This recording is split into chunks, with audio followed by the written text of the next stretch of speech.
In a world where so many people want to learn how to code and build things, how are you going to stand out? Simple, by learning, becoming better at programming every day, and knowing more things. So to start off with, let's take your JavaScript from average to advanced. In this video, we are going to learn about asynchronous JavaScript and then some important JavaScript concepts that you can start implementing in your code right away. In async JavaScript, we will learn what is an event loop, we will take a look at microtask queue, message queue or the task queue, we'll learn about requestAnimationFrame, promises, and then we'll learn to do actual multi-threaded tasks in JavaScript with dedicated workers and shared workers. And then we will learn important JavaScript concepts like IIFE, which stands for Immediately Invoked Function Expression, closures, destructuring and spreading, object prototypes, and then we will learn about some very important array methods that everyone should know how to use. And then we will end this video by learning about composition. Remember, you will be able to write code that works even without these concepts. But to write smarter and cleaner code, you must put the efforts in thinking how could you improve your code with the concepts that you learn here in this video. A lot of new knowledge might come to you in the next 100 minutes, so you need to be very attentive and focused. If you are not in that state of mind right now, then I suggest you watch this video later. Okay, now let's get started with it. In 1995, Brendan Eich created JavaScript in just 10 days. JavaScript was originally called Mocha.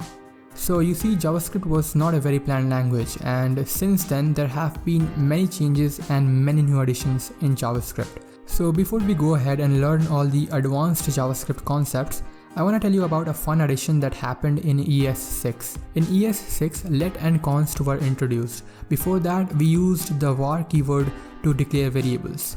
What is the difference between let, var and const?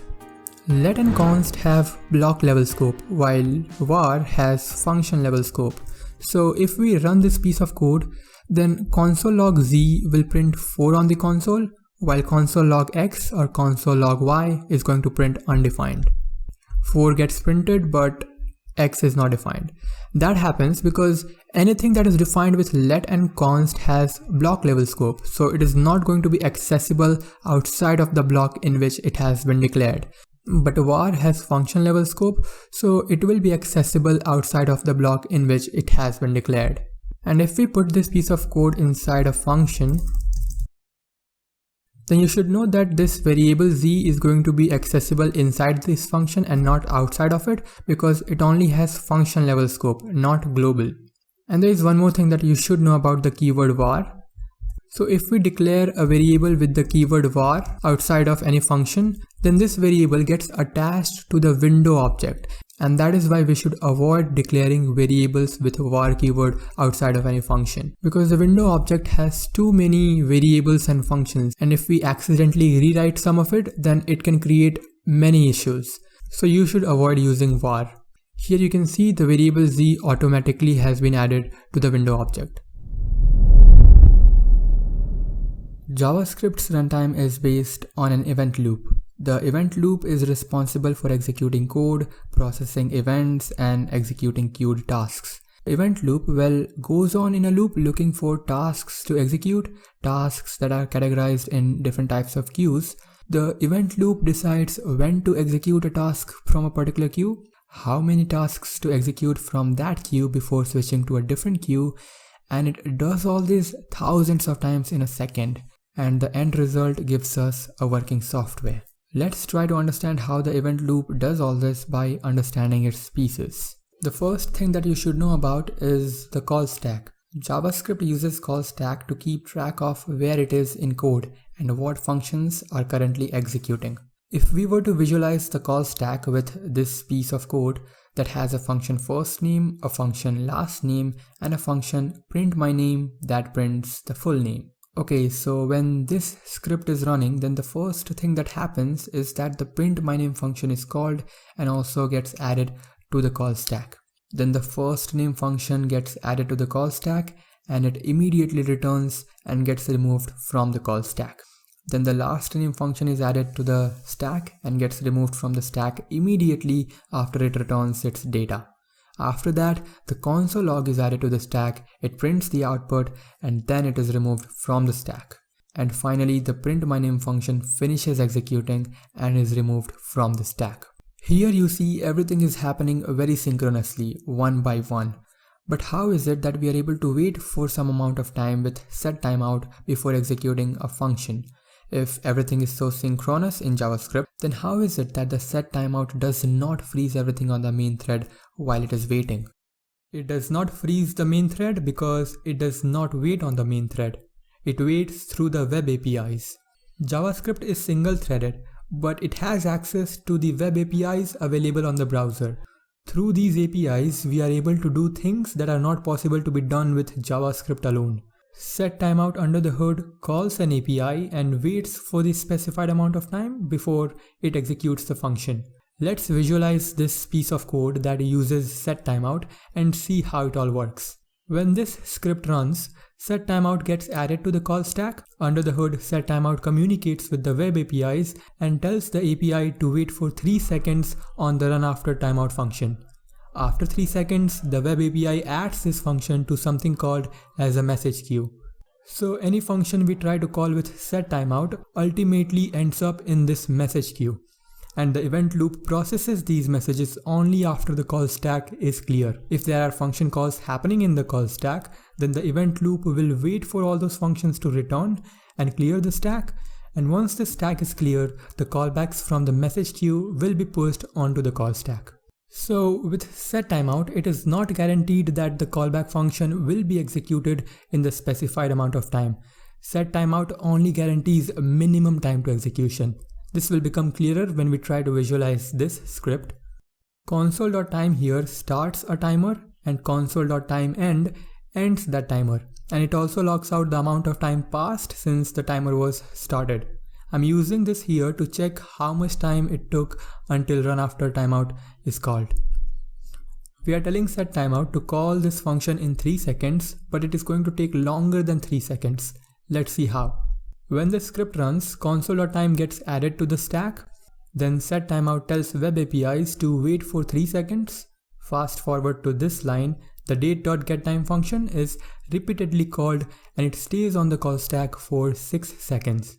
And after 3 seconds, the web APIs pushes the runAfterTimeout function onto the message queue. But the event loop is not going to process it now since the call stack is not empty. After 6 seconds, the date.getTime function will be removed from the stack and the stack will be clear. And now the event loop will push this function onto the call stack. And here the output will be hello and the output from console.timeEnd will be something around 6000 milliseconds. So the takeaway from here is that the setTimeout is a sort of multi-threaded, but at the end it only offers minimum time to execution. Here the minimum time was 3 seconds, but because of other things in our script, it took 6 seconds. Okay, now take a look at this piece of code and think about what on the console will get printed first. Will it be hello from setTimeout or hello world? Take a moment and think about it. The first thing getting printed will be hello world and then hello from setTimeout, even though setTimeout is being called before console log with a wait time of 0 millisecond. Why did this happen? Let's take a look. When the script runs, setTimeout gets added to the call stack. setTimeout tells web API to wait for 0 millisecond on this fun function, so the web API immediately adds this function to the message queue. But at this point, the call stack will not be empty. The stack will have this console log on it, and after this console log prints hello world and returns to clear the stack, then the fun function gets added to the stack and it prints hello from setTimeout. The way the event loop handles the callbacks in the message queue is very interesting. Let's take a scenario where we have multiple functions waiting inside the message queue. So when the call stack gets cleared, the event loop does not push all the functions from the message queue into the call stack at once. Instead, it pushes one item to the stack and then goes on to do some other work like rendering or handling animations. And then it comes back again to the message queue to push another function to the call stack, and it repeats the process. The advantage of doing this is that if there are too many functions waiting in the message queue, then the event loop is not going to block UI rendering or other important stuff just to handle every message in the queue at once. But there is another important queue called the microtask queue. And here things happen a little differently. This queue has a higher priority than the message queue, so when the call stack gets cleared, the event loop processes the microtasks before it processes the message queue tasks. We can see it happen in this script. By the way, we can add callback functions to the microtask queue using promises. We will learn about promises in detail in a moment, but here the only thing promise is doing is it is adding this callback function to the microtask queue. Now, when we run this piece of code, then the output is going to be promise callback and then setTimeout callback, even though we called the setTimeout before the promise. This happened because the setTimeout added its callback function to the message queue, while the promise added the callback function to the microtask queue. And the microtask queue has a higher priority, because of which this callback function was processed first. And unlike the message queue where the event loop completes one task and goes on doing other important stuff, for the microtask queue, event loop does not do this. Instead, it processes everything in the microtask queue at once. And on top of that, if you keep adding more tasks to this queue, then the event loop will go on processing them and it is not going to do anything else. So in such a scenario, the UI is going to freeze. Let's see this happen in action. Here I have these two buttons, and when I click on the setTimeout loop button, then this function gets called, and here setTimeout starts a loop recursively. And when I click on the microtask loop button, then this function is called, and here a loop is started using microtasks. So if I click on this setTimeout loop button, then everything works. I'm able to select text, I can click on the setTimeout loop button again, and I can do everything. Everything is working alright.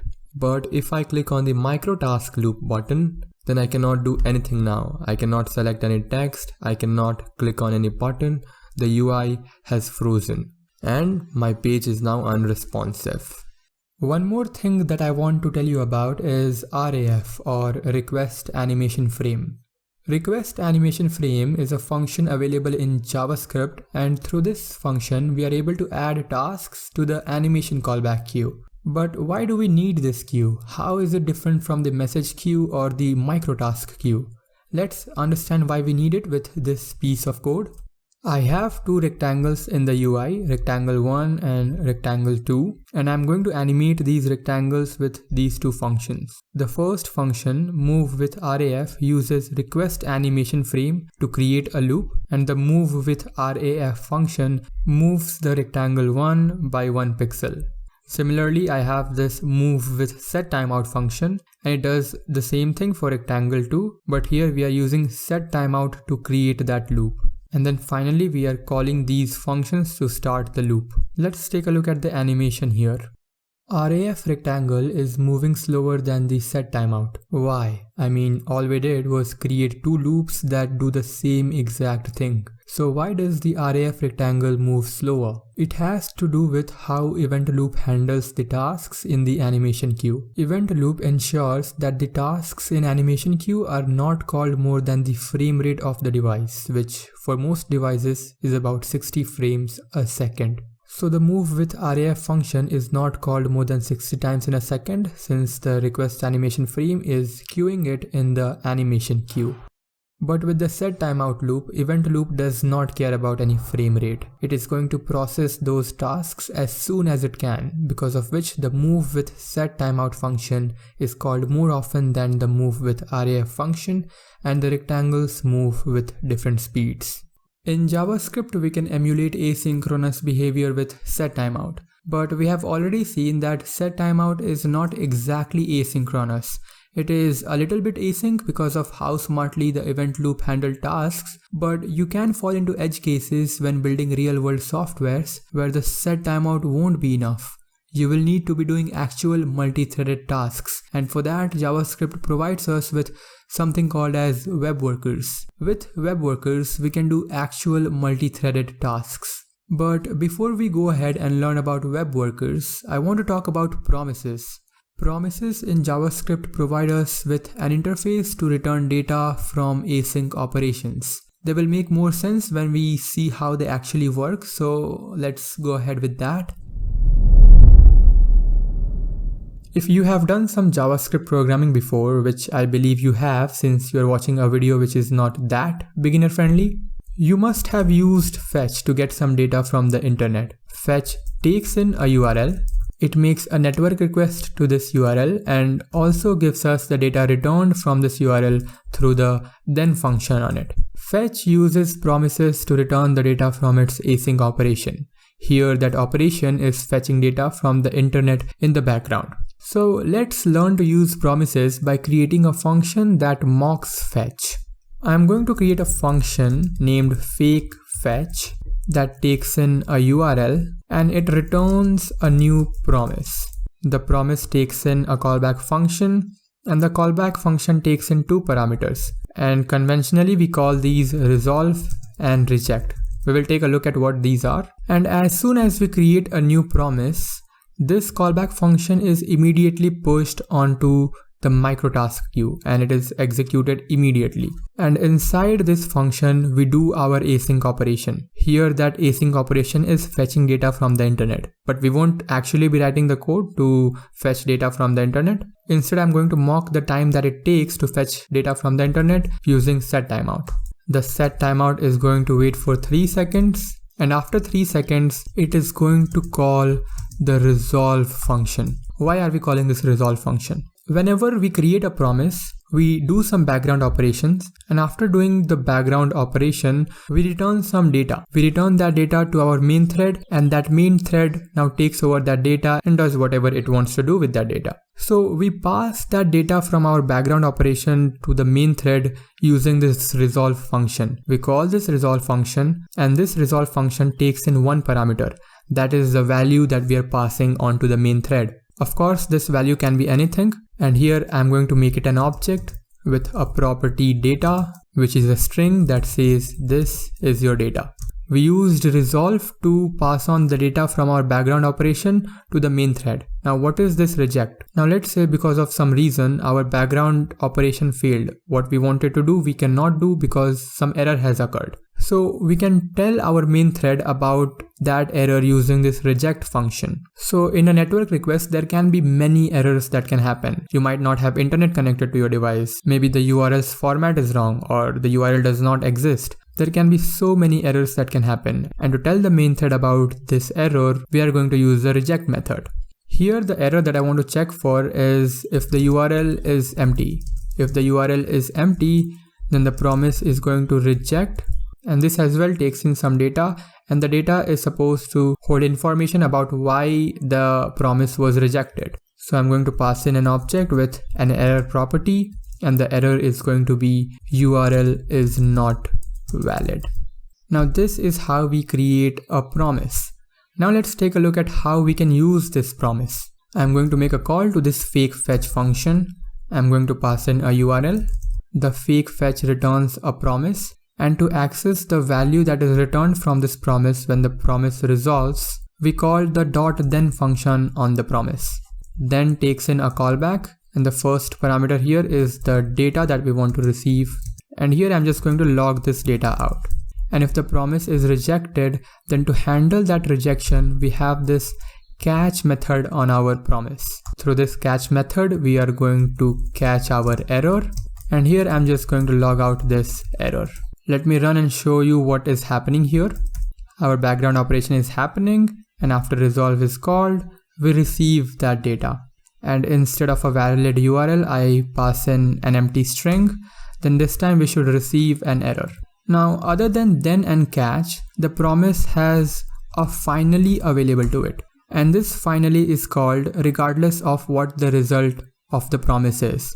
So if the promise is rejected, then also finally will be called, and if the promise is resolved, then also finally will be called. Inside the finally, I'm going to console log reject or resolved is called. So now finally will execute. This finally function is called immediately after reject or resolved is called. So after reject is called, the catch callback will be handled, and immediately after that, finally will be handled. We see our error object, and after that immediately we receive our message from the finally. And if I pass in a valid URL in this fake fetch, then resolve is going to be called in 3 seconds, and after 3 seconds the then callback will be executed, and immediately after that finally will be executed. We are waiting for the task to happen, resolve is called, and the then callback is handled, and immediately after that finally is handled. Now there exists one problem with fetch, that the code looks a little messy with all these curly braces and callback functions, and some people do not like it. So to beautify the use of promise a little bit, JavaScript provides us with async and await. Let's take a look at how we can use async await to consume promises. I'm going to comment out this piece of code, and here I'm going to create a function called getData.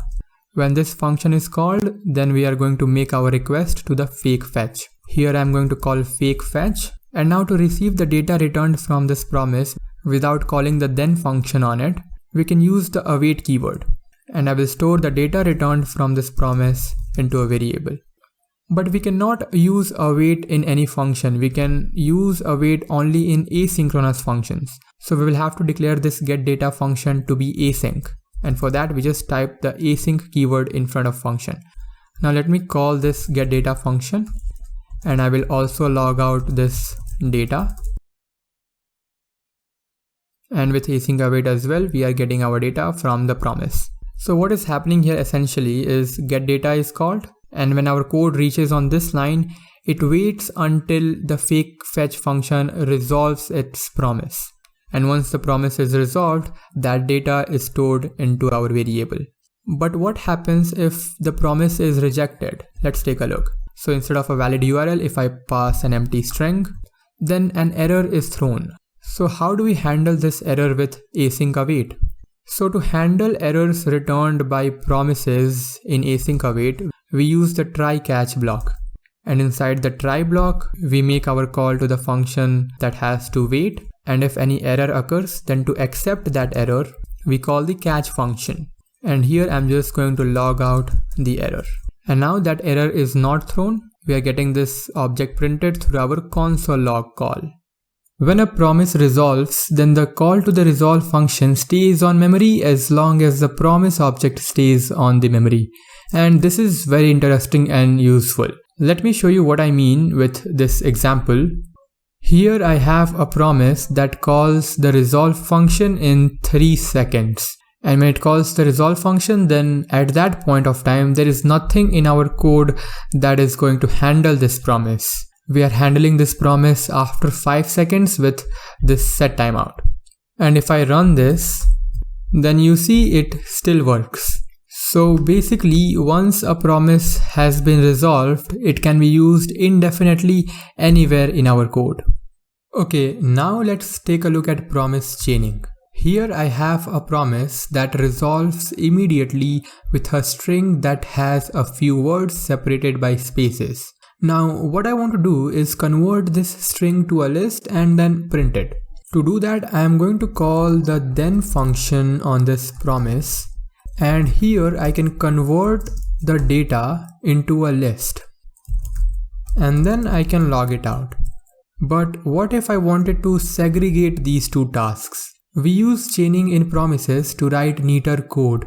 I mean, this is a fairly simple example, but as you make bigger applications, then one of the most important things there is writing code that is understandable and is easy to read. Anyways, now to separate these two tasks, I can just return the list from here, and then I will log it out in the second then. We are able to call then again because then itself returns a new resolved promise, and the data the promise holds is same as the data returned from the then function. So in the second then, this data will be same as the data returned from here, which is a list. Promise type provides us with a few functions that help us work with multiple promises in a very efficient way. But before we go and take a look at those functions, let's first understand with a scenario, why would we ever need to work with multiple promises together? Okay, so imagine a situation where we are supposed to fetch some data from two independent URLs, and then we fetch some more data from a third URL that takes in a key to give data, and this key is a combination of the data received from URL 1 and URL 2. Let's see how we would have to implement it. So we will first have to make a request to URL 1, and then we would make a request to the second URL. After that, we would create the key with the data from first and second URLs. And after this, we would make our third network request where we pass in the key. And then we will receive the data from URL 3 and we will log it out.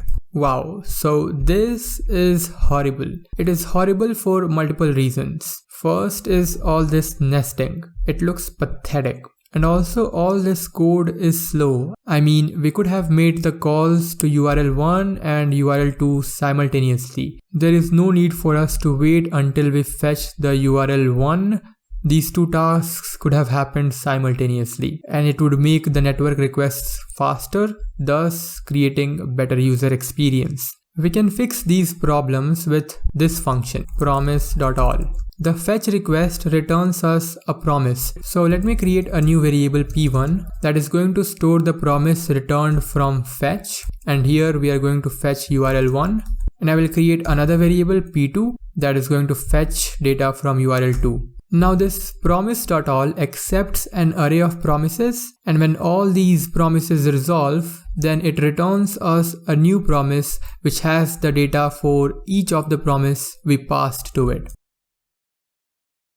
And the data here from the promise returned by promise.all is an array. And the first value in this array will be data from the promise 1, the second value will be the data from the second promise, and so on. So basically it does not matter which promise resolves first. The order of the data will be same as the order of the promise in this array. And now here we can make a request to our third URL. This looks much better than this, and also it is faster. By the way, if any of the promise here in this array rejects, then this promise.all will also reject, and we can handle that rejection through the catch method.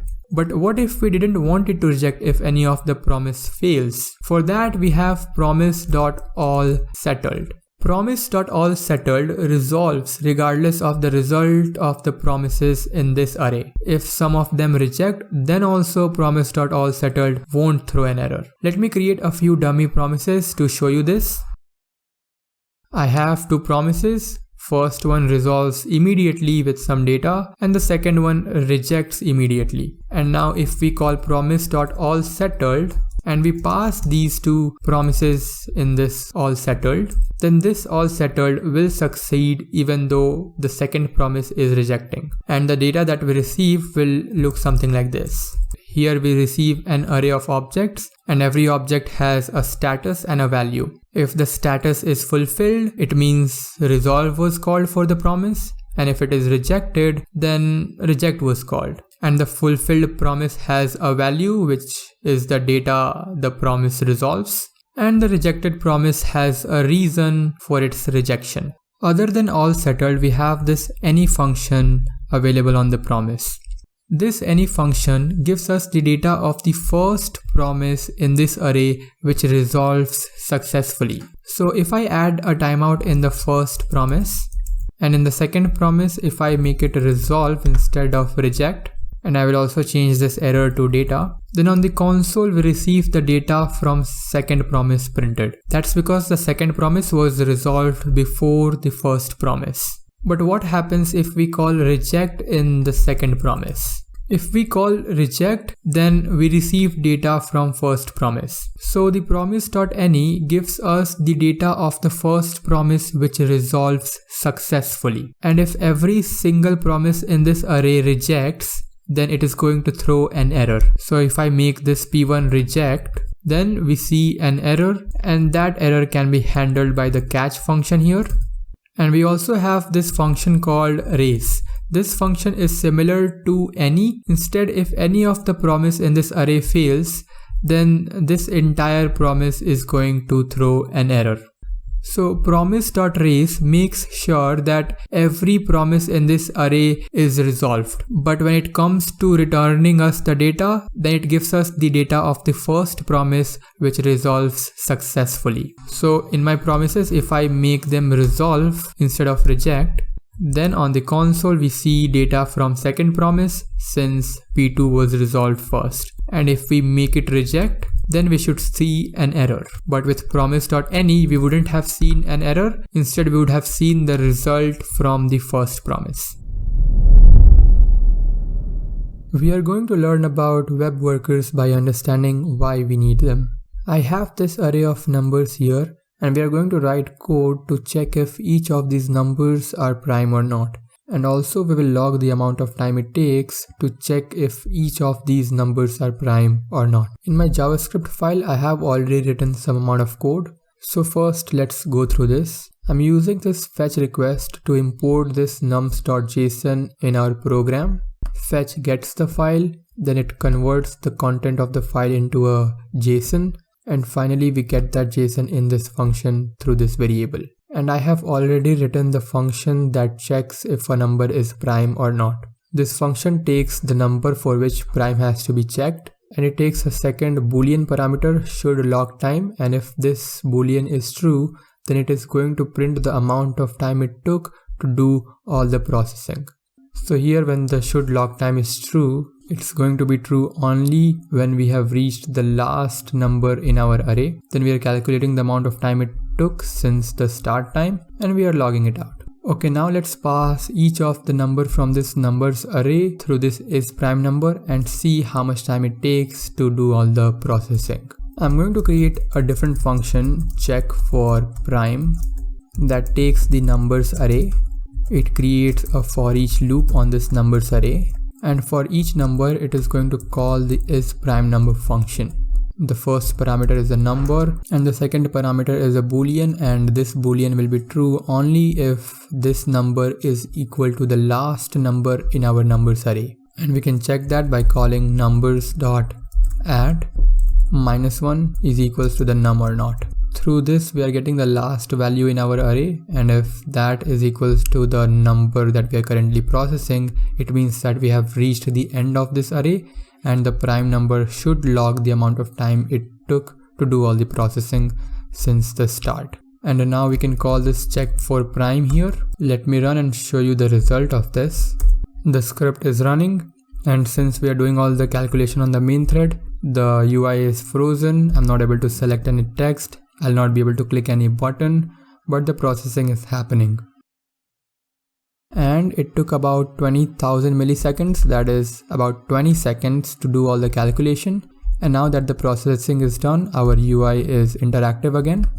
But it is not nice that we were not able to interact with the UI while the processing was happening. How can we keep our UI responsive while all that processing is happening in the background? We could make the UI responsive with setTimeout while doing all the processing in the background. I'm going to create another function that's called check for prime with setTimeout. This function is going to be very similar to our check for prime function.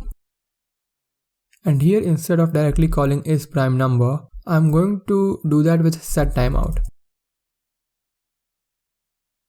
And here, instead of calling check for prime, I'm going to call check for prime with setTimeout.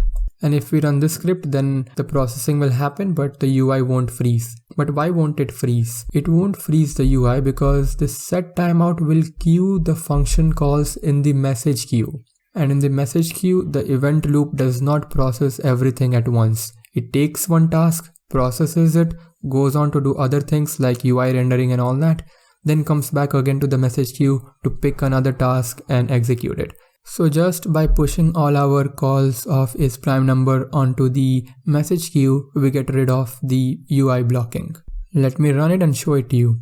Our script is running in the background and we are still able to interact with the UI. I can select text, I can click on this button, and I can do everything here. And our script has finished executing, and it took about 20 seconds to do all the processing. But remember, this is a fairly simple piece of code. All we are doing is calculating for prime numbers.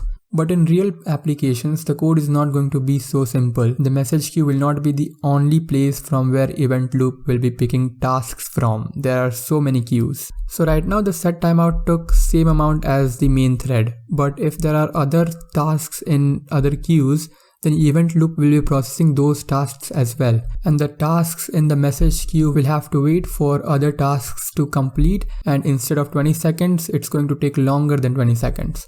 So let me write some code that will push a lot of tasks on the animation queue. And since there are going to be so many tasks on the animation queue as well, the event loop will be processing those tasks along with the message queue tasks. And in that case, the setTimeout will take way longer than 20 seconds to do all the processing. Let me go ahead and write the code that will push tasks on the animation queue. I'll create a function called doMoreStuff. And here I'll create a loop using requestAnimationFrame. The requestAnimationFrame will now be pushing tasks onto the animation queue. But this function is not doing anything right now. It is just creating a loop. It's not going to take a lot of time to process a function that is not doing anything.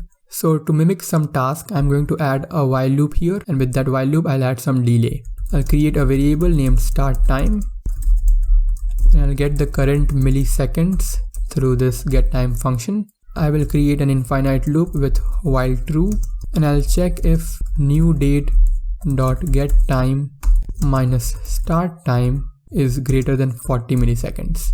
If it is greater than 40 milliseconds, then I'll break from this loop. Now with this logic, we are able to wait for 40 milliseconds inside this doMoreStuff function. And now I'm going to call this doMoreStuff function here. And if we run this script now, then it should take longer than 20 seconds for setTimeout to check for prime numbers. The processing is happening in the background and we are able to interact with the UI. So let's wait until the processing is done. And you see this time it took 28 seconds to do the same exact thing. If we increase the delay to, let's say, 50 milliseconds, then it's going to take even longer. And with 50 milliseconds of delay, it takes about 31 seconds. So you see, in such a scenario, the asynchronous behavior with event loop starts to break. But if we use web workers to do all those processing, then the web worker is going to be independent of what is happening with our event loop on the main thread. It doesn't matter what tasks are executing, the web worker will execute its code in a completely different environment, a completely separate world. So with web workers, we will be able to do all the processing in a different environment that will be independent of what is happening on the main thread, and the main thread will not freeze because of all that processing, and that processing will not be hindered by what's happening on the main thread. Here I'm going to create another function that will be called check for prime with web worker. This as well takes the numbers array, and here I'm going to create a variable named worker, and to create a worker we call this new worker, and here we pass the script for which we want to create a worker. So essentially what we do with web workers is that we create a separate JavaScript file and we pass that JavaScript file in this worker, and the worker creates a separate thread for that file. So let me go ahead and create that file. I'm going to name this file primeworker.js, and here I'm going to pass that file primeworker.js, and now the primeworker.js will be running on a thread that is different from the main. But how do we communicate with the worker? I mean, it's on a different thread. We won't be able to directly access the variables and functions in that thread. So to be able to communicate between threads, we have this post message available on the worker, and here I'm going to pass an object. This object is going to have a command property, and the command is going to be check primes. And here I will also pass the numbers array, and in our primeworker.js we will have to add an event listener that will listen for message, and through this event listener we will catch this message. This callback function has this message parameter, and we will check if message.data.command equals check primes. If the command is check primes, then we are going to check for primes inside our prime worker. I will copy paste the logic to check for primes. Since I cannot access this function directly from the prime worker, I'll have to copy it. And here as well, I want to monitor the amount of time it takes to do all the calculation. And for that, I'll have to create a new variable, start time. The start time will be instantiated when we receive our message for check primes. And let me also store the numbers in a different array from our message. I'll go through each of the numbers and I will call the isPrimeNumber function. Now remember, this is a separate thread, and here we will not be able to access console log or window or the document object. None of them are going to be available from here. So how do we print the amount of time it takes? We cannot do this from this thread, but we can tell our main thread to print the amount of time. So we'll have to send a message from this worker to our main thread. And to do that, we have access to the post message function here as well. So in the post message, I'll add an object. The object will have an elapsed time property, and the elapsed time will be newDate.getTime minus start time. Now we can go to our main thread, and to receive any message from the worker, we can add an event listener on the worker. It will be listening for message. The callback function will give us our message. And here I'm going to log message.data.elapsed time. And now here, instead of checking for prime number with setTimeout, I'll be checking for prime numbers with web worker. And now if I run this, then the processing should be faster than what it was with setTimeout. All our processing is happening in the background, so the UI is not hindered. We are able to do everything. We can select text, click on the button, UI is working fine. And it takes about 21 seconds to do all the processing. So you see, the prime worker was totally independent of what was happening on our main thread. Okay, now let's learn about shared workers. Shared worker is a specific kind of worker that is accessible from several browsing contexts, such as the window, iframes, and even workers. I will show you how to use shared workers with two examples. In the first example, I have this HTML here. Right now, this is just plain HTML. It is not going to do anything. But what I want to implement is, when I reload this, then this window will communicate with her worker, and it will ask the worker for some data, and then it will log that data. And when I click on this button, then it opens another window, and this window will do the same thing. It will communicate with the same worker, and it will ask it for some data, and when it receives it, it will log it out.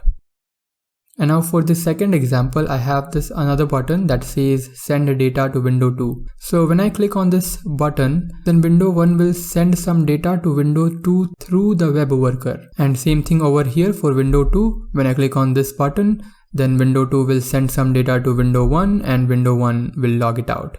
So let's start with example 1. I encourage you to follow along for web workers. I'll just explain you the setup that I have here. I have a window1.html file that has a title, an h1, a button that opens the window 2 with an anchor tag, and another button for the second example, which calls a method send that we will create in our script. I will disable this button for this example since we do not need it. And then we have a script in window 1 that links to script1.js. And for the window 2, I have a title, an h1, a button that says send data to window 1 and calls a send function in the script 2. I will disable this button as well because we do not need it for the first example. And then I have another script that links to script2.js. And then I have this worker that will be shared among these windows. You can create this setup on your own, or I'll just make a GitHub repo and upload this much there. So you can directly download it from the GitHub repo. And once you have it, let's go ahead implementing those examples. Let's open script 1 and start from there. Here I'm going to create an object of shared worker, and name of our worker file is worker.js. We interact with workers through a port. So the first thing that we do is that we start that port. And then if I want to send some data to the worker, then I will use this port and call the post message on it. And the data that I want to pass here is going to be an object. And here I'm going to add a command property, and the command will be get data. And I will add another property that is script number, and script number is going to be 1. And now we will go to the worker.js file, and here when a script connects through a port, then the worker gets to know about it through the onConnect event. So I will add this event listener connect. The callback function has an event parameter, and here to get the port from which the connection is coming, we'll create a variable port, and we will get the port through this event. The event has this ports array on it, and the first object in this array is going to be the port on which we want to communicate. And then to receive this message, I'll have to add an event listener on this port. The event will be message, and through this callback function we'll accept that message. And the data property on this message will be the data that we are sending from this script.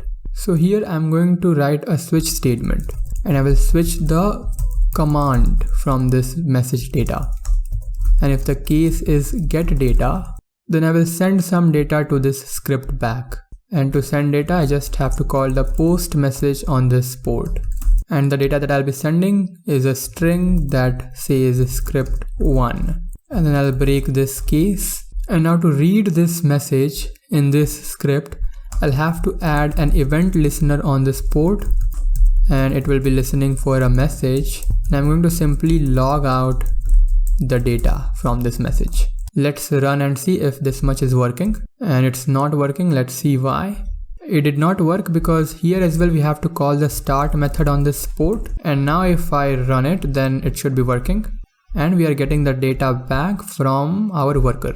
Now let's implement a similar thing for window 2. The window 2 is also going to do the same exact thing. So let me copy this code from script 1 and I'll paste it in script 2. And here instead of script number 1, it will be script number 2.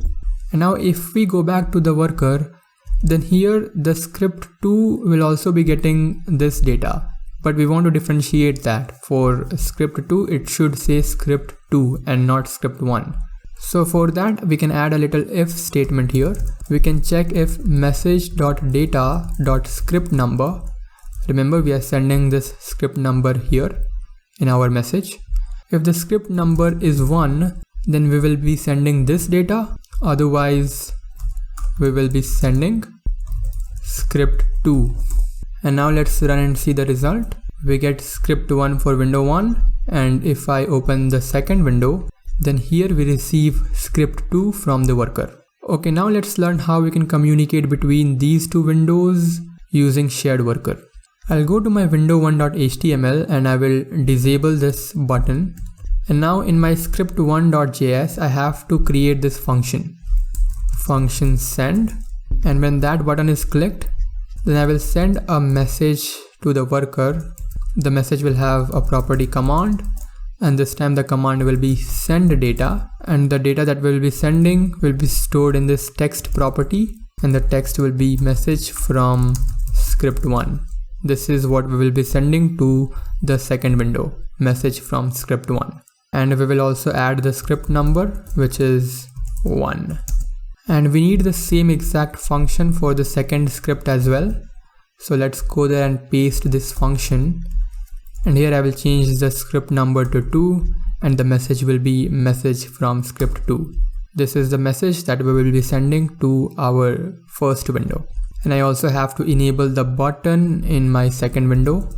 And now in the worker, if the command is send data, then here we will check which script wants to send the data. So if the script number is 1, then we have to send data to our script 2. Otherwise, if the script number is 2, then we will be sending data to script 1. But when the script is 1, then how do we send this data to script 2? I mean, this port is the port for the first script. How do we access the port for the second script? We need the port of the second script to send the data, right? How do we access that? To access the port for the second script, when the first script is sending the message, we need the port for the second script already stored in the worker somewhere. So I will create a variable port 1 and port 2. The port 1 will store the port of the first script and the port 2 will store the port of the second script. And from my scripts, I'm going to send another message to the worker. with a script number property. The script number will be 1 for script 1, and it will have a command property, and the command here is going to be store port. So when the worker receives this message with this command, then it is going to store that port into one of these variables. So now let's go ahead and handle that case. The case is store port, and if the message.data.script number is 1, then I will store the port in the port 1 variable. And if the script number is not 1, then it is going to be 2, and in that case I'll store it in the port 2 variable. And also we have to send this same message from script 2 as well. So let's go to script 2 and paste that message here, and let's change the script number to 2. And now in the worker.js, here we can send the data. So if the script 1 wants to send some data to script 2, then we can get the port of second script here, and then we can send the message through the post message function. And here the message that we want to send is stored in this text property. And similarly, if script 2 wants to send the data, then we will access the port 1, and then we will send the data from script 2 to script 1 through this. Now let's run and see the result. I am getting this script 1 twice. That's because I forgot to add a break statement in my case. And now if I run, then I get the script 1 once. And if I click on send data to window 2, then in the window 2 we receive message from script 1. And if I click on send data to window 1, then the window 1 does not receive anything. Let's see why. That's because here it is not message, it is mess. And now if we send data to window 1 from window 2, then in window 1 we receive that data. IIFE stands for immediately invoked function expression. When you first learn about IIFE, they kind of seem pointless, but they start to make sense when we use it with closures. So first we will learn about IIFE, and then we will learn about closures, and then we will learn to use IIFE and closure together. So let me start by showing you the syntax of IIFE. We start off with a parentheses, and inside this parentheses we add a function. This function could be with the function keyword, or it could be an arrow function. I'm gonna go with an arrow function. This function is gonna console log my name, and at the end we add another parentheses. So this is basically our function expression, and this parentheses tells JavaScript to immediately invoke this function expression. My name is Mihir gets printed. You should also notice that this function does not have a name. We could also store this function in a variable, and that would look something like this. And the function can also have parameters with default values. And now I can go ahead and call this function with a custom parameter. And now if I run this, then I see this. My name is Mihir, and then my name is John. Alright, now let's go ahead and learn about closures. Closures are functions enclosed inside other functions that have access to the lexical environment of its surrounding state. This will make more sense when we look at an example, so let's do that. I'm gonna create a function named createMultiplier that takes in a parameter named multiplyVal, and it returns another function that takes a parameter named val, and this function logs out the multiplication of these two values. I'm gonna create a few multipliers, multiply by 5, and another one multiply by 10. Let me go ahead and call this. Now if I run this, then 10 and 40 gets printed respectively. So this is what a closure is. We have a function that contains another function, and now this function has access to the environment or the scope of this function. So even after the create multiplier has finished executing, this multiply val will always be available, will always be accessible through this function. And if this function had any other variables, let's say a variable named a, then this would also be accessible here forever. So this is basically what a closure is.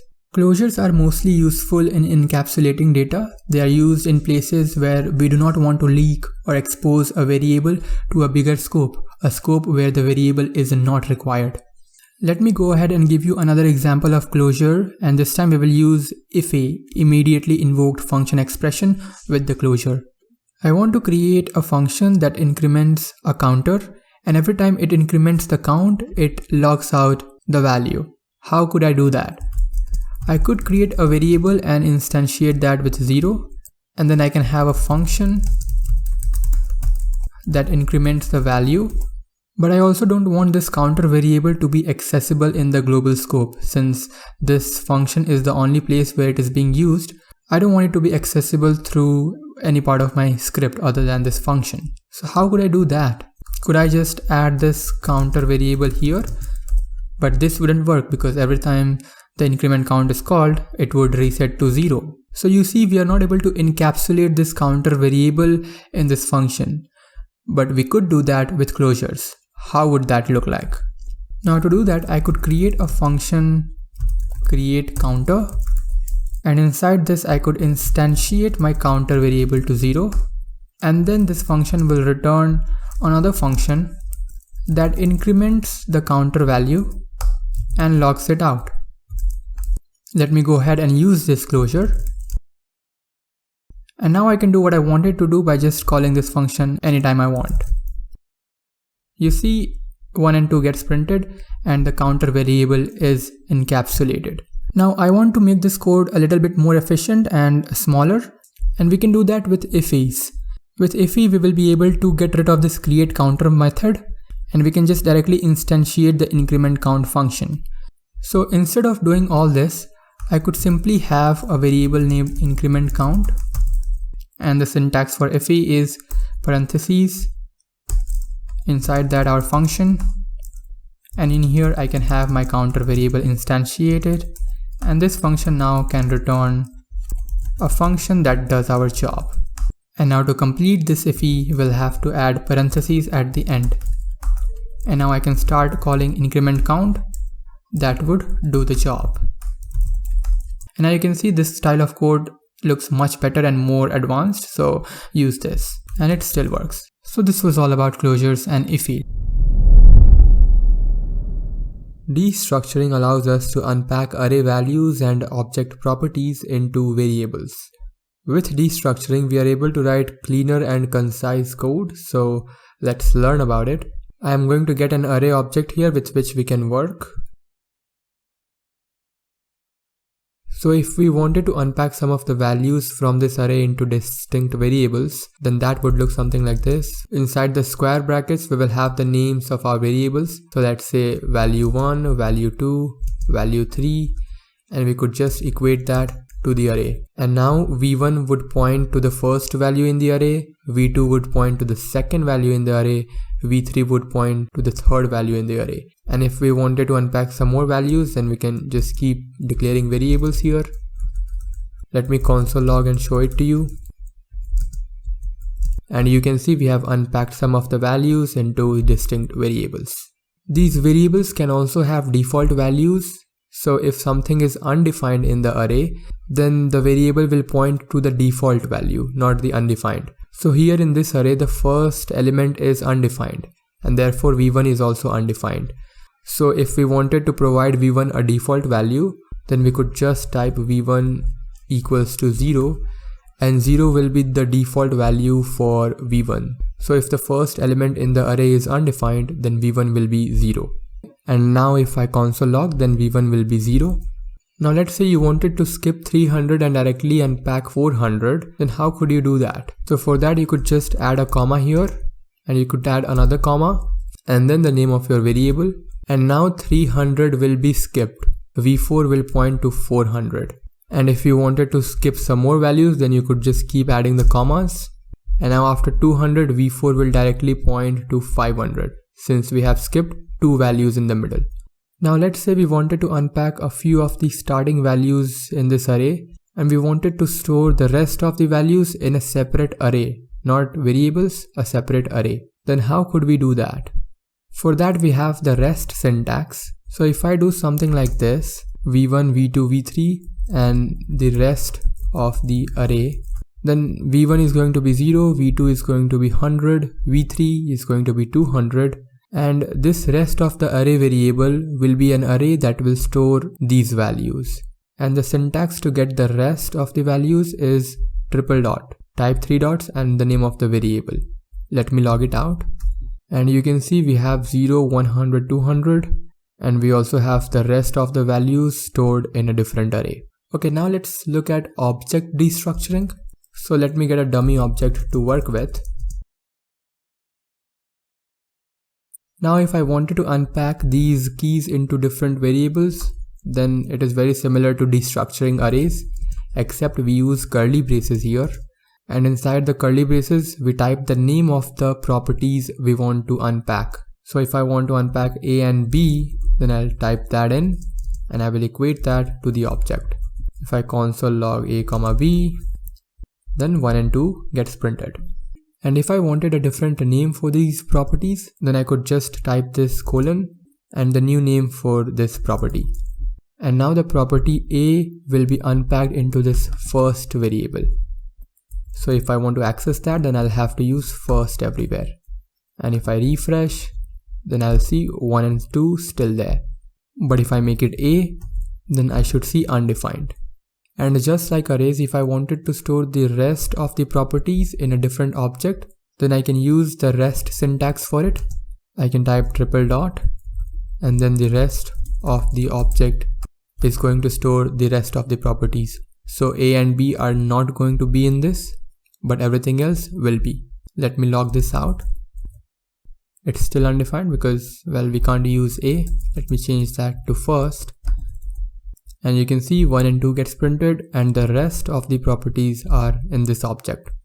The D property here is another object, and if we wanted to unpack the values inside this object, then we could use nested destructuring for it.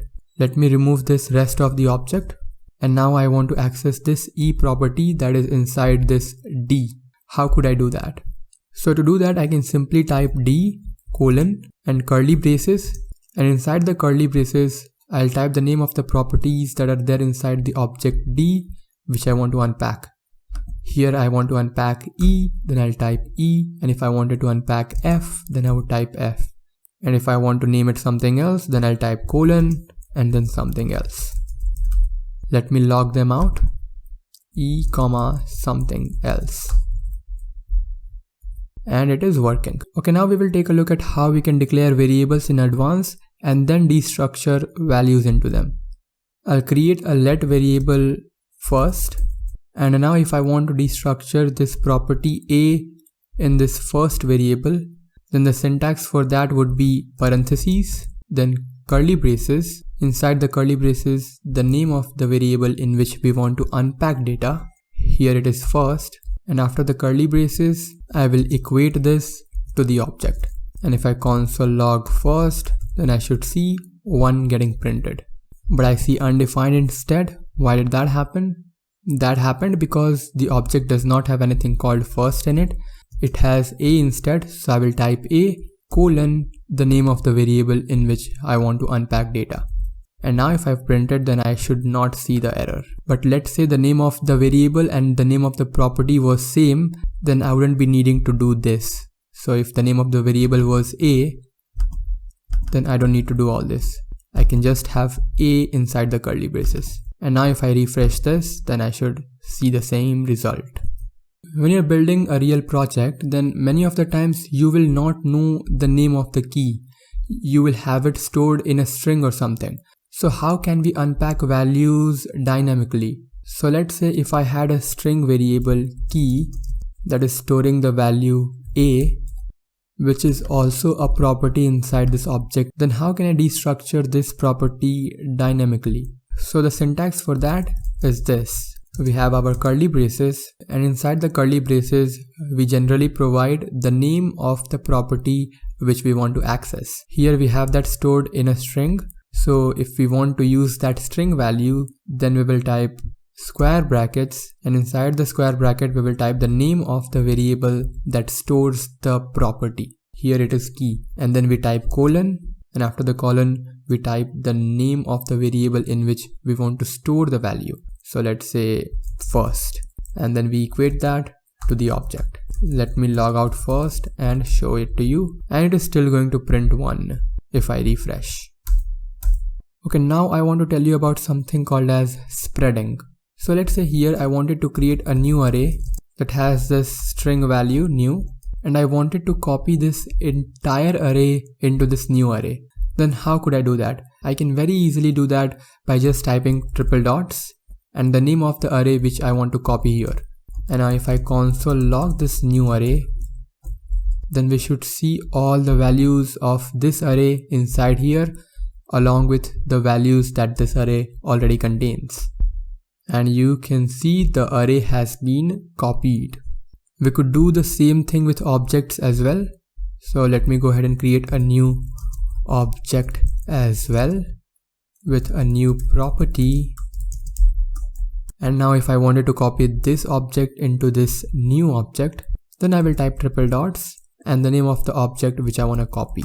And let me go ahead and console log this new object. And I will also get rid of all the other console logs I have, so the console is a little cleaner. Okay, now I'm only logging this new object and we do receive it. We have the new property and the other object is also copied inside this new object. Okay, so the last thing that I want to show you is functions that have dynamic number of parameters. I want to make a few calls to a function named fun that takes in variable number of parameters. So let's say in the first call I pass 2, 3. In the second call I pass 4, 5. In the third call I add some more values. What would the syntax of a function look like that handles all these different number of parameters? Let me go ahead and create this function. So if I wanted to receive variable number of arguments in this function, then I could again type the triple dots and the name of my arguments. Let's just call it args. And now this args is going to be an array. So it does not matter how many values we pass in the function call. All of it is going to be stored in a single array. Let me return this args. And if I refresh and show it to you, then you can see the function returns the arguments array. But let's say I wanted to store the first parameter into a distinct variable, then I could do that here. I'll just type the name of the first parameter and then comma. So the first parameter is going to be stored in this p1 variable and the rest of it is going to be stored in the array args. Let me console log p1. You can see 2 is stored in p1 and the rest of the parameters in the function call is stored in the args array. Let's learn about JavaScript prototypes. What are they? Let me just skip over the part where I say words that do not make sense and actually show you what prototypes are. I have this object here that has this greet function inside of it, and if I try to access this greet function, then the console suggests it for me. But along with this greet function, I also have all these properties and functions available to me. Where are they stored? If I look inside an array, then here as well I have all these functions available to me, and we use these functions in our everyday life. Where are they stored? And how is it that these functions are available to us with every instance of an array? They are stored inside the prototype of the array or the object. In JavaScript, every object has a prototype object available to it. And through this prototype, we are able to write reusable code in a very flexible way. But how does JavaScript decide when to look for a function or a property inside the prototype? Let me console log this object. And here we can see the greet function and also the prototype object. So when I call this greet function on this object, then JavaScript is first going to look for this function inside the object's own properties. And if JavaScript finds the function here, then it is going to call it, and that's it. But if the greet function is not available here, if we never defined that function, then JavaScript is going to look for the function inside the prototype of this object. And if it finds it there, then it is going to call it. But if it does not find it there, then it is going to search for the greet function inside the prototype of the prototype. You should note here that the prototype is also an object, and every object in JavaScript has a prototype. This is called the prototype chain. So is JavaScript going to keep looking for the greet function forever inside the prototype chain? Well, no, because there is going to be a prototype deep inside that is going to be null, and that's where the prototype chain ends. And if JavaScript reaches that null prototype, then it is going to throw an error saying that the greet function does not exist. How do we access the prototype object through code? If I create an array instance, and then if I want to access the prototype object on this instance, then I have to call _proto_, and this is going to return me the prototype object. You can see the prototype object getting logged out. But if I want to access the prototype object not through an instance but through a type, then how do I do that? So if I have this array type, and if I want to access the prototype on this, then I just have to type prototype, and this as well is going to return me the prototype. Let me refresh and show it to you. We again get the prototype object on this array. Now I want to show you how we can add custom properties and functions inside a type. But before that, I want to show you how we can create types through function constructors in JavaScript. If I want to create a new type, then I can do this through a function. Let's say if I want to create a person, and the person can have a name, and then I can assign this.name equals name. And now through this function, I can instantiate objects that have a name property. How do I do that? I can simply type in person, and then I have to type the new keyword, and after that, the name of the type. Here it is person. And now this person object will have name available to it. This person object also has a prototype. Let me log that out. This is nice, but now what I want to do is I want to add custom functions and properties inside the prototype of this person. So every time I instantiate a person object, the person's prototype is going to have those functions in it. How could I do that? So to add new functions and properties to an already existing type, I can simply add it to the prototype object. So let's say I want to add a function here that is called log my name, and this function is just going to log out the name of the current instance. I can access that through the this keyword, and now this person object must have a log my name on it because we have defined it on its prototype. So if I want to call it, you can see the log my name is suggested here, and it does its job. Now every time we create a new instance of a person, then the object that is instantiated is going to have access to this function. One more thing that I want to show you here is that if we try to create this function through the arrow function syntax, then it is not going to work. If I refresh, then Mihir won't be printed. Why did that happen? Because in JavaScript, arrow functions do not have their own lexical environment. So it is not going to have its own this. This here in log my name is now going to point to the window object and not the this that we have inside this person. So that is a difference between arrow functions and regular functions. Arrow functions do not have their own this. They do not have their own environment, but regular functions do. Now I want to show you how to shadow prototype functions and properties. Shadowing means overriding a function or a property. So if I add a log my name function directly to this person object's own properties, and if this function logs out something else, then now on the console I am going to see something else printed and not the name.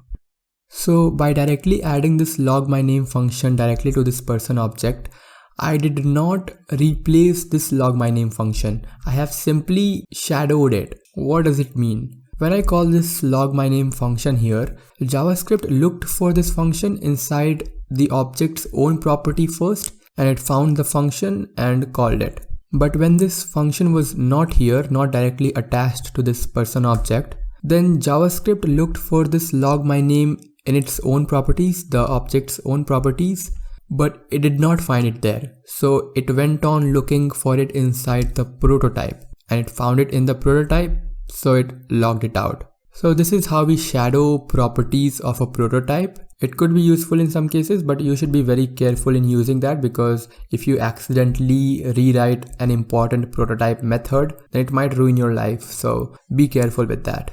I personally like to use prototypes as extensions. What are extensions? If you have used languages like Dart, Swift, or I think even Kotlin, then these languages have something called as extensions in them.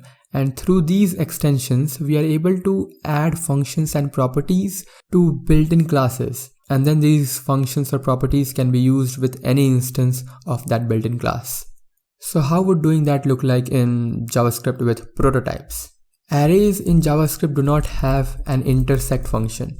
The intersect function is supposed to take in two arrays, and then it should return a new array that has all the common elements in the first two arrays.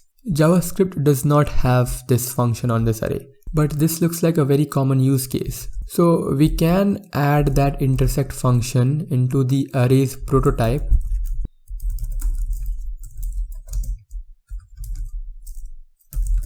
And now that we have added the intersect function onto the prototype of this array type, the intersect function is going to be available to every instance of an array. Let's go ahead and test it out. And it prints the intersection of these two arrays. But you should also be very careful when using prototypes as extensions, because if you accidentally rewrite something that already exists, then it can create so many issues for you. So be very careful when using prototypes as extensions. I have this people array here, and we are going to learn about all the important array methods by manipulating this array. The first array method that I want to talk about is the map method. Let's say we have a requirement where we want to create a new array that only has this age and not the name. How could we do that efficiently? We could do that with the map method. Let's see how. I'm going to create a const variable ages, and then I'm going to call the map method on the people array. The map method expects a function here that takes in an item and returns some value. So what this map function is going to do is it is going to pass each of these objects in this people array through this function, and this function is going to return a value. That value will be added to the new array. And let's say that if we wanted to do some work before deciding what to return, then we can do that inside the body of the arrow function. So here some code would go, and at the end it would return a value, here item.age. But here we just have to return the age, so we don't need this curly braces. Just item.age would work. And if I console log the ages, then we should see a new array that has the ages. If you need the index of the item that is currently being processed in the map function, then you can get that as the second parameter in this function. And you can use the index to do some of your calculations. And now the next important array method that we are going to look at is filter. Filter lets us get rid of some of the elements in our array based on some condition. Now let's say we want to create a new array that contains all the people who can vote, and people who can vote must be older than 18 years. We could create that array very easily with the filter method. Just call the filter method on people. This accepts the item, and the callback function has to return either true or false. If the callback function returns true, then the item that is being currently processed in the filter function will be added to the people who can vote array. But if it is false, then it won't be added to the array. And here as well, we can add curly braces to have a body, but we don't need it here because we are simply going to check for the condition item.age greater than or equals to 18. Let's log this array out and see if it worked. It does work. It has filtered out people who are younger than 18. Another interesting function that we have on the array type is reduce.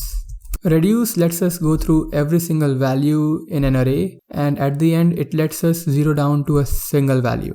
So let's say if we wanted to calculate the sum of every single person's age, then we could very easily do that with reduce. But this is a very simple use case. You wouldn't use reduce for this. You could use a simple for loop. But I just want to show you how reduce works, and then later on you can use the concept of reduce to solve even more complex problems. I'm going to create a variable named sum of ages, and let's call the reduce function on this people array. The first parameter here is a callback function, and the first parameter in the callback function is a previous value and then current item.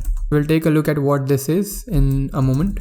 And the second parameter on the reduce function is a starting value. Here I'm going to set it to 0. When reduce passes the first element, that is John, through this callback function, then the value of the previous val is going to be 0 because that's our starting value. So from here we can return previous val plus current item dot age. So for the first element, the value of previous val is going to be 0 and current item dot age is going to be 27, and the callback function is going to return 27 for the first element. After that, reduce will pass the second element through this callback function, and this time the value of previous val is going to be 27 because that is what we returned in the last call to this callback function. So in the second run, this callback function is going to return 27 plus 35. And this will keep happening for every single element in this array, and at the end we will end up with sum of all the ages. Let me print it out and show it to you. We get the sum as 125. You should know that numbers are not the only thing that we can return from this reduce function. It could be anything, object, strings, any data type. So let's take a look at another example where we are going to reduce our people's array to a single string, and that string is going to contain the concatenation of every single name that we have in this array. Let's see how that can be done. I'm going to create a new variable named names.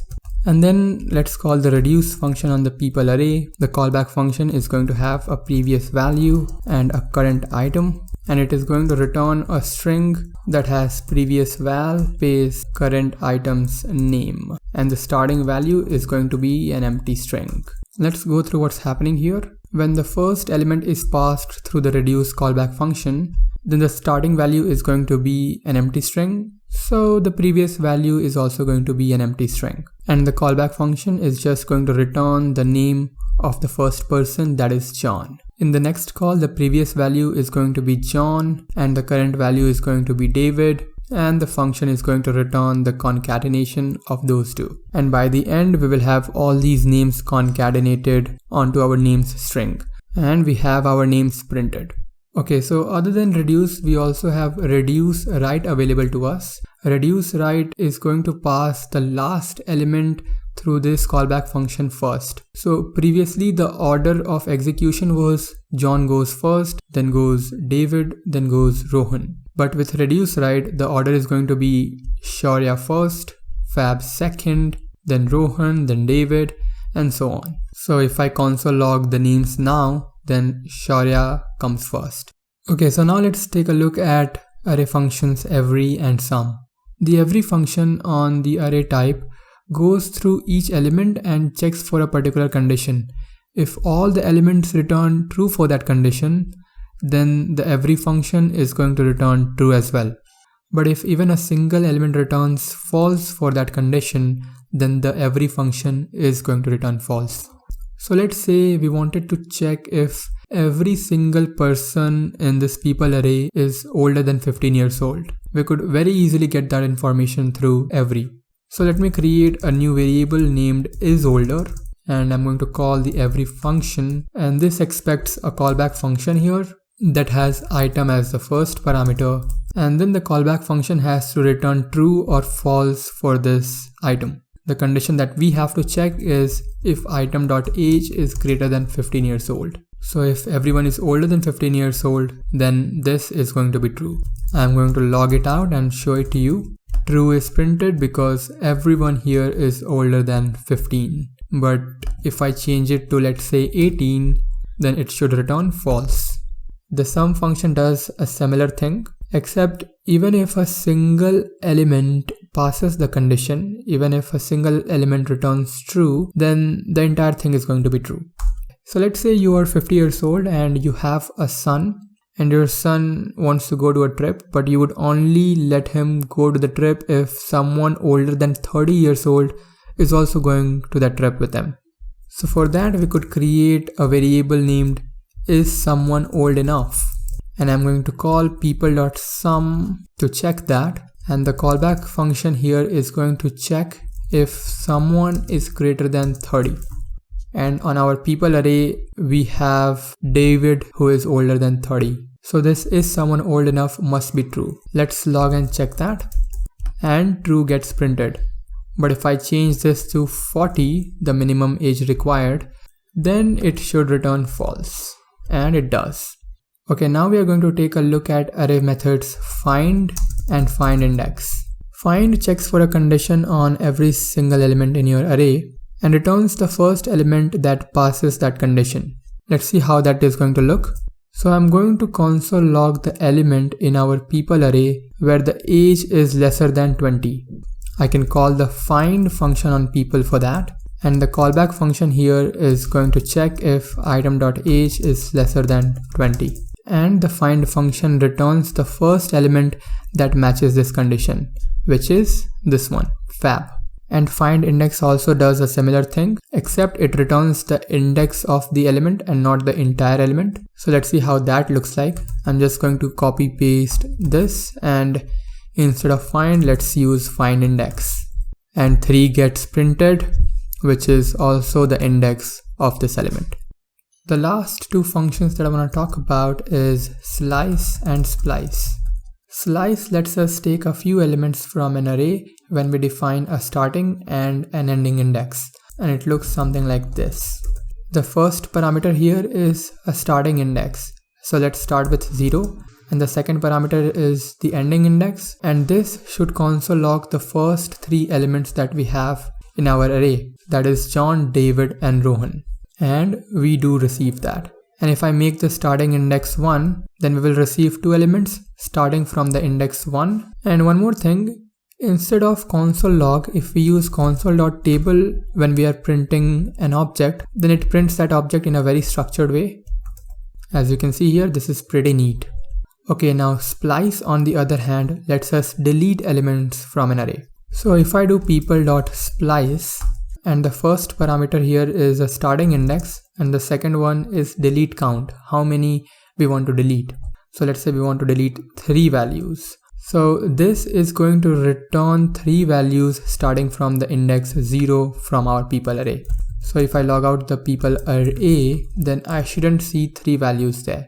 And you can see 3 values starting from David have been removed. David, Rohan and Fab are not there. There is another thing that we can do with splice. After deleting, we can also start inserting elements. And how can we do that? Well, that starts from the third parameter. Here we can put elements that we want to add to the people array from the starting index. I have added 2 objects here at the end. Notice that this is not an array. We just simply pass the values as parameters in this function. So this call to splice is going to delete 3 elements from our people array starting from index 1, and then it is also going to add these 2 elements in that array starting from index 1. And let me print this and show it to you. But first I'll remove this call to people.splice, and you can see that David, Rohan, Fab are deleted from this array and ASDF is added. Composition is a pattern and it solves problems that the inheritance pattern cannot. A quick recap of the word inheritance. Inheritance is basically when you have a base class and some other classes extending to the base class that are now going to have access to the public methods and properties of the base class. But with inheritance, we are often forced to write duplicate code, and that's just pathetic. So to solve this, the composition pattern comes in. Composition is not a total replacement for inheritance. We will talk about when to use inheritance and when to use composition. But before that, let's understand composition with an example. Inheritance comes with restrictions. Let's take a look at what cannot be done with inheritance and how the same can be implemented with composition. Here I have already created a class named animal. This class has a constructor that takes in a name, and the animal can also breathe and eat. I also have a human class that extends to the animal class, so now the human can eat and breathe as well, and it can also have a name. And on top of that, the human can write code. I have another class, bird, that extends to animal, and the bird can fly other than having the features of the animal. Now let's say in future I want to create a new class that is a code writing flying human. How would that look? How would I implement that? Now for this code writing flying human, if I extend from the animal class, then the code writing flying human will have access to the features of the animal class. But we will still have to duplicate the write code and the fly method.